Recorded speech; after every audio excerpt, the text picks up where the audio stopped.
Yingcartoonist. Yay. Alright, let's test this one. Testing. Take two.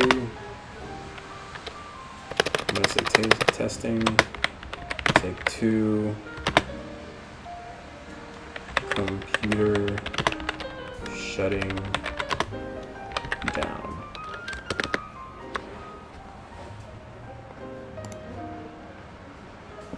Alright, well, hopefully that works. Honestly, I'm gonna lower the music just because, like, it's not too bad. Is my talking, oh shit. Is my talking louder than the music? Yeah, I'll give it a lower pitch. That's all I'll do. That's what I'll do. Alright, let's try to do this thing again. Previously, we were losing badly to a Blue Eyes deck, which, I mean, we weren't losing badly. I didn't even get to play. Alright, reading my book on the side, by the way. Just put this in the comment. You can read anyone. Let me do that. You can read anyone.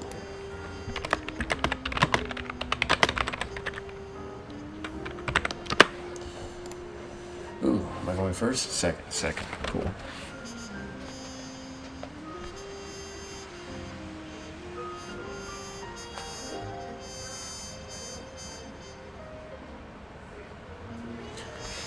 Yeah, I'm just gonna speak my thoughts for now. Part of my, what do you call it? Part of my definition of success is what you've gone through, lived through, and decided to make of your life. And for me, the ability to do that is predicated on the fact that I worked in such famous places, being so young, be it me wanting to go to Wall Street and being able to do it, and recognizing that that shit was not for me for various reasons, and also recognizing full well that I might have left hundreds of millions, if not billions of dollars on the table. And I'm a little ashamed of that on a material level, right? Because that's not $0. That's potential for a lot of money. But things would have had to go a lot better than they did. And considering how that life is out there, I just don't see how I would have adapted in a way that I would have liked, because that's just not the way I am. It's not my personality. I'm not that kind of cat. And so, we get to play. Dude, this hand is dog shit. Wait a minute. Hold the fuck. Oh, my gosh.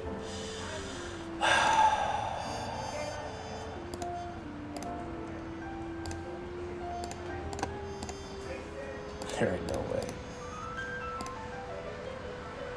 What is this card? This is nothing, okay. So I can't use that. Might be able to use that. Oh, dude, this is an awful hand. This is such a brick hand, man. Oh, goodness, that's embarrassing. Anyways, I left a lot of money on the table, and that's hard because, like, I come from poor beginnings. So the thought that I, could have one day, sounds selfish, but save my family from ever feeling or smelling poverty again is one of those things where I'm like,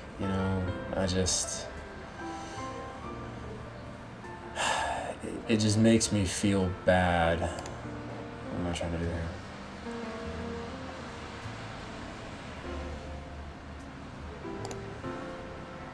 I could have made that higher. I don't care. It's fine. No.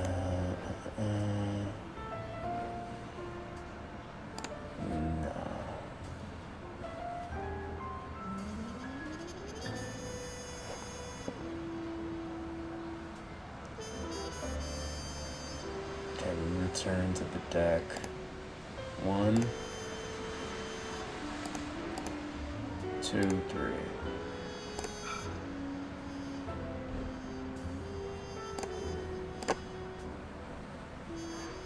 Okay. Dude, I'm so pissed at this hand. Like, that's one of the hard ones, man. Anyways, Yeah, I left a lot of money on the table, man, and that isn't nothing. Like that's what the yeah, what the hell? I left a lot of money on the table, and that's not nothing. And you just think about what you can do for your family, but then I also think realistically, and tell myself, okay, how much money did you make on Wall Street? Right? And I go through the numbers, and I go, okay, you made that much money. How much did it cost to live there? Boom. All right. Does that money that you make cover your ass? Yes. Now, let's do more math. How would you categorize your lifestyle in terms of, how you live? And I'd say very minimal, right? Like I find joys in other things that don't require me to spend money, right?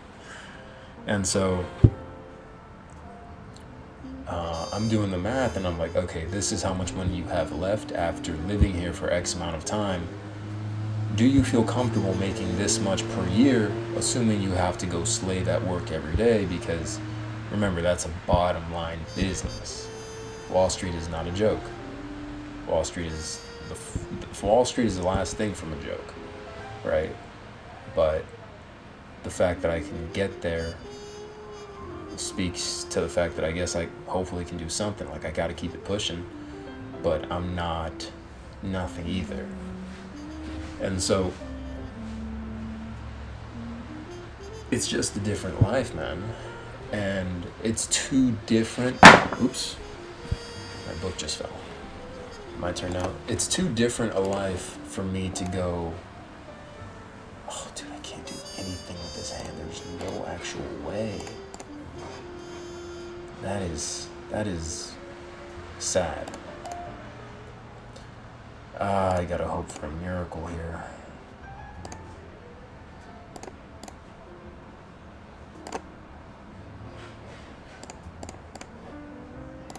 I gotta hope for a miracle. What was I talking about? I know what I was talking about. And so,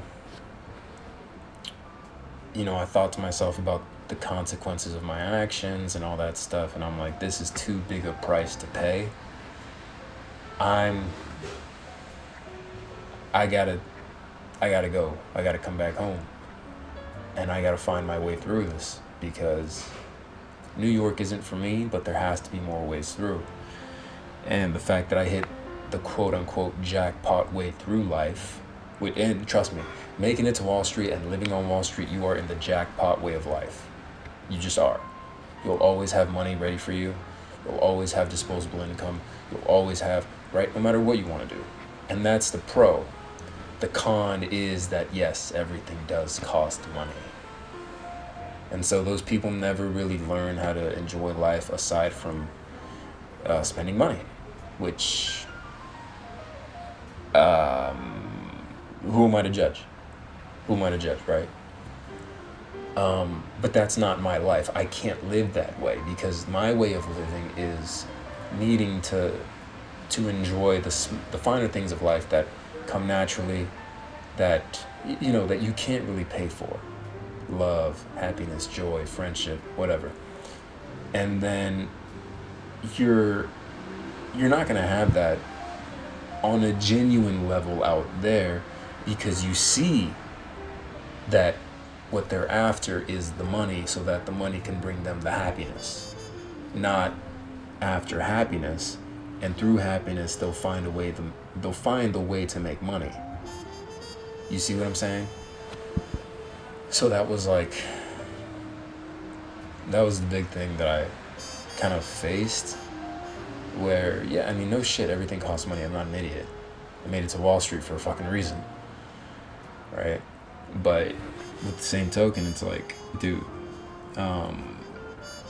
people are anal about money because they have to be. Like, you don't understand how serious it is out there. They tell you New York in like a loving way. Ooh, it's New York. It's so fantastic. It's this, that, and the other. But girl, let me tell you, it's not. It's bad. It's really, really bad. And that's why they have to spend so much money, so they don't have to live in those shitty situations, right? Everybody's got to go to bed at the end of the day. And what I'm telling you is that these people, where they had to go to bed at the end of the day, was nothing short of low quality living. So where is the high quality living? It's out there where you spend money to get it. You see the game? So that's the game from the inside out. And I'm like, oh, people buy into this shit, man? Really? There ain't no way. There ain't no way. But there's still that element of, you make it there, yes, you can make it anywhere, that much is true. But you can make it anywhere only on the premise that you'll follow the dollars. You'll make that your life. You'll follow the dollars. Right? And money, cash rules everything around me. I get it. But it shouldn't rule everything around you. Meaning you need to be ruled by you. And money is just it's a useful tool to keep you in the game. And so long as you keep having money come in, the game isn't promised to come to you every single day. Every single morning, you're not promised a day. Every single day can be your last. But you better recognize that it's only useful in the case that you don't die. So it's good to have. But you need to find a balance between what makes you happy away from it. And that's why people go broke. That's why people, I seen dude just spending. These dudes are spending. Uber's here, Uber's there, Uber's everywhere. I mean, it's spending, man. And they're as young as I was. And I remember my life at that time. And I still tell myself, ain't no fucking way. Ain't no fucking way.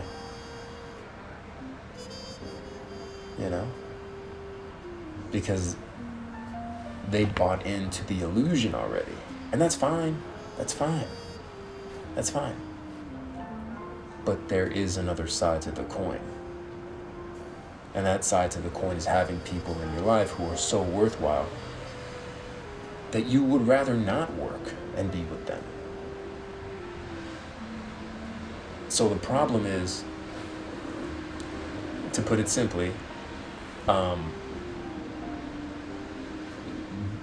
getting into bed with Wall Street is saying you're getting into bed with a system that will chew you up and spit you out. But if you succeed in this system, here's the promise: you will always be in that system. Right? So somebody like me who gets to work in finance, academia, the accounting space, loosely, it's like you're part of a club that will never die. You're part of the people who grinded for what they got.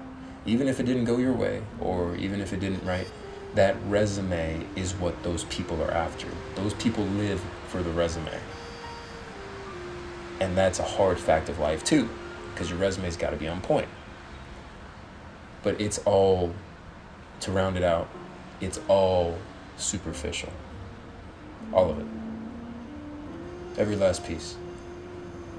And to think that I was trying to live that life is just confirmation that I'm not as smart as I like to believe, because it's the most superficial life you could ever experience. But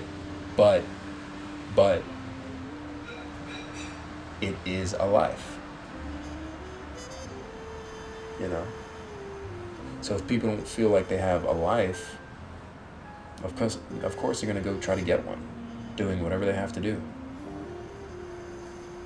That's it. There's your game. But if you do have a life, dude, thank your lucky stars and just platform off of that. That's why I had no problem coming back home and taking care of my people, because I got a life here, man. I got a life.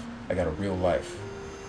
that requires a real man's guidance and insights that they can't go through alone. So, you know, I don't have bad blood towards what happened with Wall Street, but I know, and I was also taught by some people within the building that if things could be done differently, they would do them differently, and I'd have the job the moment they met me. Because they can tell that there are other things at play in my life. And instead, the people who get the job are the ones who kiss ass. And it's not that they kiss ass on purpose. It's that they feel like they don't have a choice. Right? So it's two different sides of the coin. Like there's... Yeah, I'm just gonna not keep rambling, but it's dark, man. It is dark how deep this shit goes. Because everybody who was out there with me, I was like, y'all are smarter than you think, and I can see it. All of you. Maybe I'm the dumbest of them. But like, you're smart, man. Why do you gotta be nervous about anything? Enjoy it. So, just food for thought.